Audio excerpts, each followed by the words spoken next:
Welcome to Gold Derby. I'm senior editor Denton Davidson here with Jaala Leis Wanless, the hair department head for Grease, Rise of the Pink Ladies on Paramount Plus. First of all, I'm just curious, what was your initial reaction to this series? Because Grease itself was such a big part of pop culture. I don't know how many times I watched that as a kid with my sister. So what was just your reaction to the series based on that film? Wow. When I originally got the heads up that this was potentially coming down the pipe and this was going to be a thing, I got a bit excited. And when it finally sort of came into being where I had to pitch coming into the fall, I went back and I watched the original two films. And I mean, everybody on this planet, I believe, has seen the original Grease. Maybe not Grease 2, but Grease 1 for sure. It is just an icon of musical film. So when I realized that I got the show, first I was elated. Second, I was scared because I was like, oh my goodness, there's a huge fan base for the original Grease and for the whole franchise there.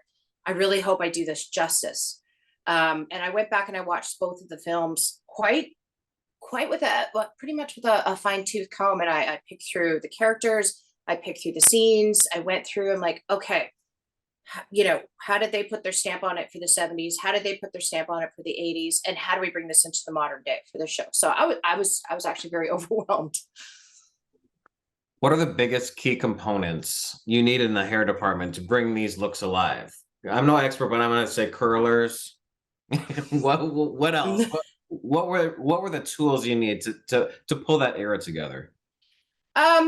When we actually go back and research the 50s, a lot of times in that area, or sort of that era, uh, people were going to the salons very regularly. It was like a weekly thing. They were getting roller sets. There was a lot of perms going on. People would sleep with rollers in their hair at night. So you'd see like the little roller sets with the little handkerchief.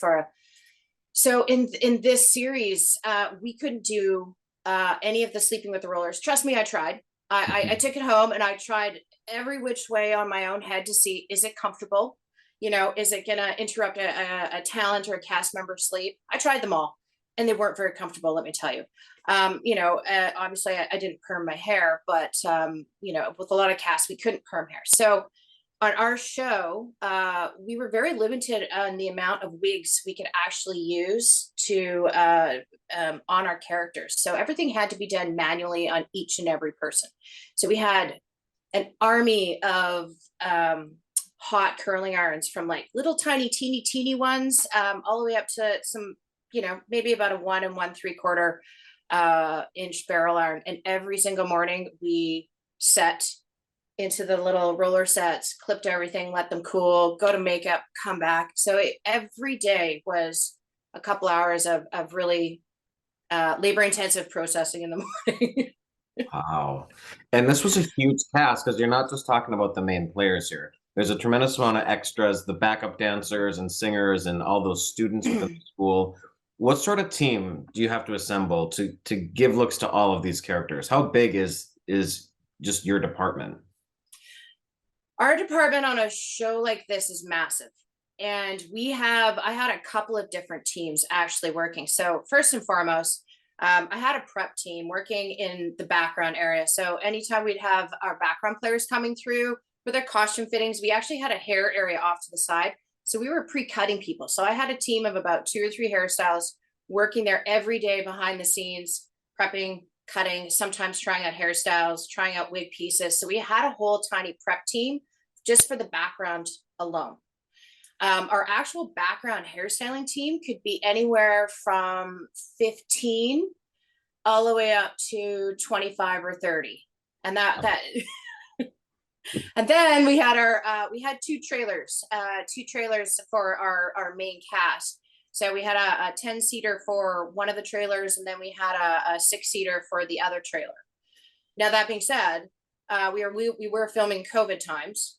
So we couldn't utilize all the space in our trailers. We had plexiglass dividers. We had, so we couldn't keep all of those chairs full because of COVID restrictions at that time. So we did the best we could. That's incredible. I was curious also while I was watching, was the dancing a challenge for you? Because these the characters are whipping their heads all over the place. How often do you have to fix someone's hair? I mean, how many takes are they doing, and how much hair are you having to fix that you've already done before? Um, I guess it would just depend on the style, but because we were, creating all these styles on the cast with their own hair, we were doing touch ups between every single take, and we have to. We filmed the first season up here in Vancouver, and in Vancouver we have 100% humidity, so the air is damp to begin with. 100% humidity. They'd be working in hot conditions. There would be sweat involved. It was just sweat, humidity. So we were constantly having to stay on top of styles. Some things would stay quite nicely, like with the men, obviously. We would try to lock them down and just try to get them into shape and be like, okay, that's one less thing that we have to, hopefully be touching up. But with the women, we are pretty much almost every single take going in there to try to fix things, or just making sure things were sitting properly, or that we were making sure that the scene was set up right. What was the decision to do mostly natural hair instead of wigs? Why did you come to that decision? That wasn't actually my decision. That came down from the show creator. So that had been Annabelle and our director for the first two episodes, Alethea Jones. And I think at that point, I mean, I can't speak for them, but I'm gonna imagine what I think was going through their hair at that time. I think that they wanted to have an authentic look for each character by using their hair. And I understand that. Like that makes sense to me. I don't think they understood how much work goes into to doing that every single day. Gradually as the show went on, I started slipping in more wigs here and there. Like, okay, I get to slip a wig in. So, by the end of the show, we had a whole trailer from one end to the other full of wigs and hair pieces, but we didn't start off like that. Definitely not. And what was the plan as far as the men's look go? I mean, in terms of styling that and the different types of characters, jocks versus T-birds or whatever, where did you want to go in that direction? Well, in the 1950s, there were a lot of very distinct groups. So there was the socias, which were the clean cut, the jocks. You had nerds, you had, of course, the greasers.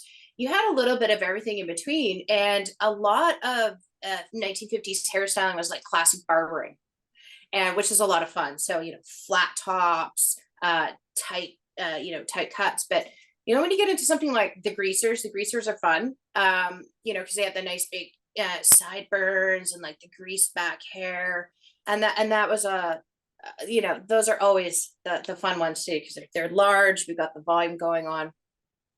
And a lot of those styles came from looking at Marlon Brando's the bicycle film that he did, that basically set that whole greaser look and movement into play. So I went back and I referenced a lot of photos from that to try to get that feel and that grittiness of the greasers. But for the men, there's just a wide variety of looks, but most of it was based upon classic barbering.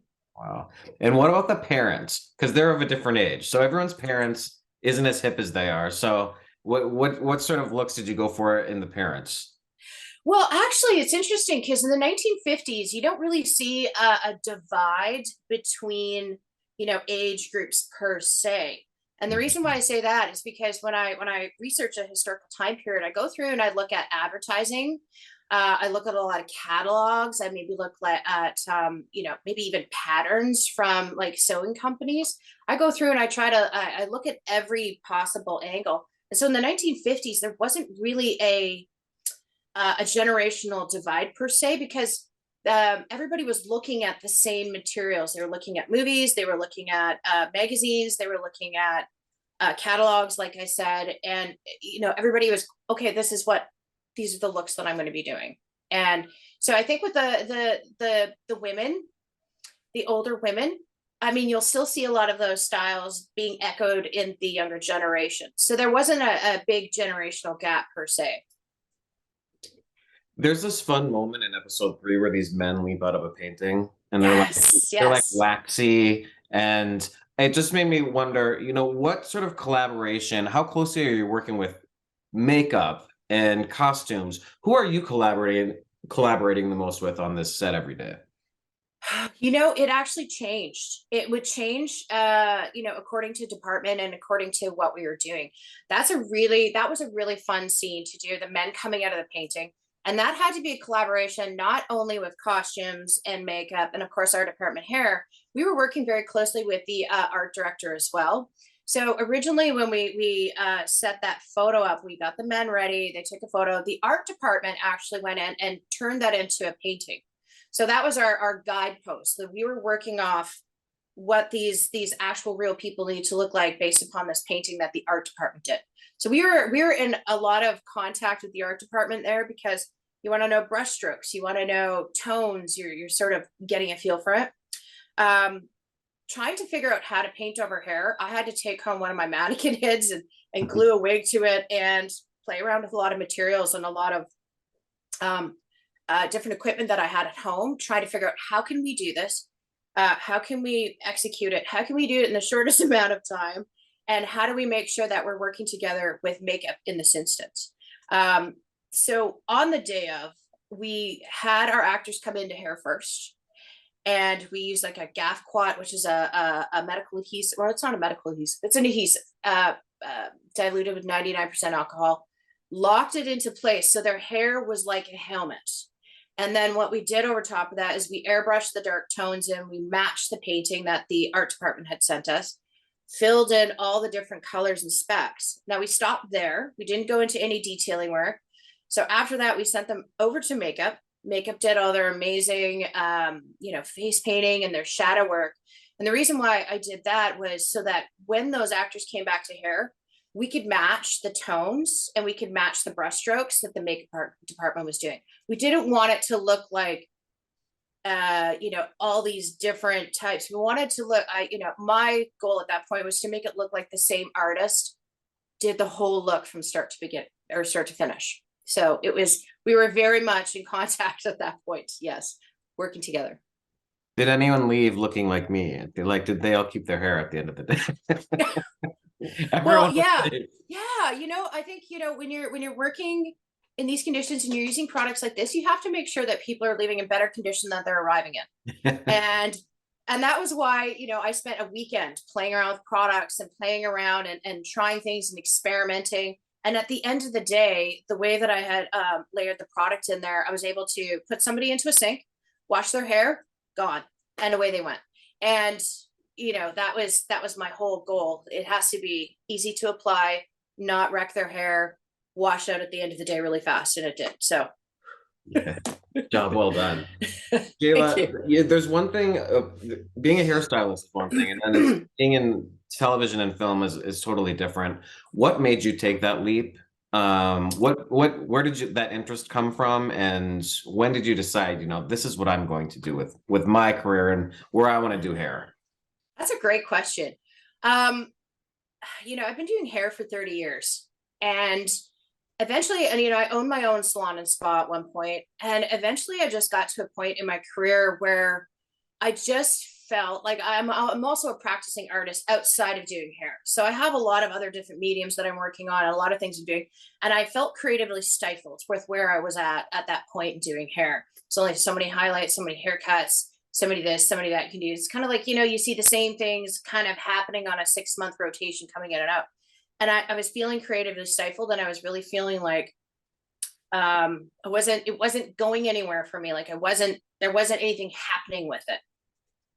Around 2013, 2014, I had a friend of mine who's a producer call me and asked me if I knew anybody who could do 30s finger waves and 20s hair. They were doing this little indie feature, and I said, hey, I can do that, and just jumped on board and you know, HOD my first feature film. And I knew at that point that's what I wanted to do, because it's not just doing hair. You're storytelling, and you're building characters, and you're working with actors, and you're working with hair pieces, and you're building things, and you make people look good, and then you make them look bad, and you know, they're dirty and they look glamorous. I mean, it's so much fun. You never know what is going to be happening on a day-to-day basis. And creatively, I was like, I have found my niche. I'm like, this is where I belong. So it was a very easy transition for me at that point to be like, okay, bye. I'm out of here. And you know, I'd worked on film sets, you know, off and on since the late 1990s. So it was more like music videos, hopping onto like film sets with my friends to give them a hand. But I'd never really gone into it full time. And also at that point, when I had that opportunity to do that feature film, my son was also of age where I could, you know, he, you know, had a cell phone. He was independent. He was mobile. And I didn't have to, you know, be worrying about childcare and long hours. It was, you know, it was the perfect timing for me at that point. Wow, I love that.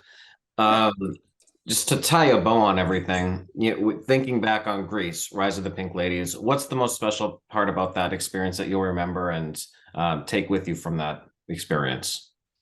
Oh, you know, I have so many, but I think if I'm gonna, you know, just have a general blanket statement to that, I think this was probably one of the first shows where I really felt like I was a working artist. So it kind of transcended over and above just being a hairstylist, because hairstylists are artists, we're sculptors, we do all of these things.